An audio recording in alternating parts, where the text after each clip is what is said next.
sore gini kalian scrolling aja teman-teman, stop ya, karena kita itu ada masalah yang menjadi masalah nasional di negeri kita, yaitu adalah isu sampah.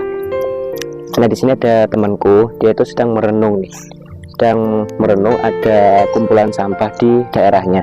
Ini itu namanya sampah organik ya teman-teman. Jadi kalau kita di setiap rumah tangga itu pasti ada sampah rumah tangga, baik non organik dan non organik. Nah sini aku akan menjelaskan sedikit. Sebenarnya kalau kita lebih mau berpikir lagi ya, kita tuh nggak perlu membuang sampah rumah tangga itu kayak gini, kita itu bisa ngolahnya terlebih dahulu. Karena apa? Kalau kita bentuknya kayak gini itu nanti ya ujung-ujungnya dibakar itu loh, kan bisa mencemari polusi gitu.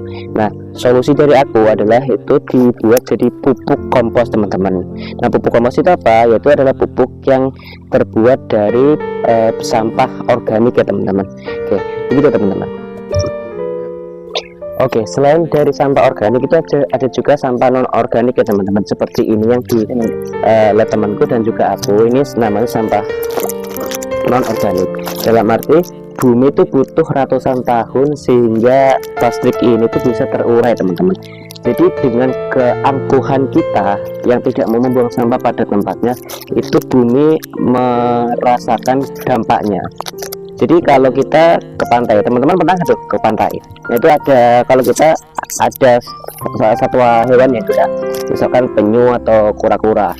Nah itu pernah melihat ya video atau foto seekor hewan itu yang tumbuhnya itu nggak bisa maksimal karena tubuhnya tertutupi atau terikat oleh plastik gitu teman-teman. Itu adalah salah satu bentuk kecil dampak dari sampah non organik. Oke teman-teman, jadi kita akan lanjut ke selanjutnya.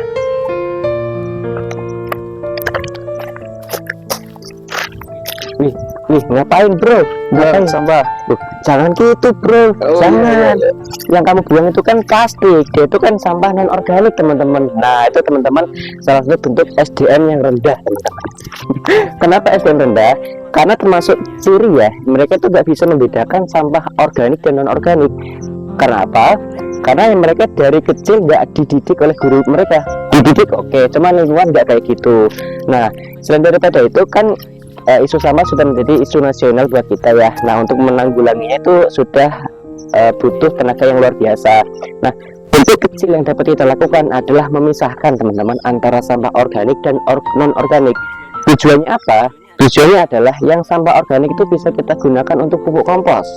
Nah kalau yang sampah non organik itu sayangnya kita belum ada wadahnya sih untuk memfasilitasi untuk diubah menjadi sesuatu hal yang bermanfaat. Tapi paling enggak buat kita para pelajar, mahasiswa dan sebagainya itu tolong sekali untuk dipisah antara sampah non organik dan organik. Begitu teman-teman, paham ya? Oke. Baik, terima kasih mas. Aman.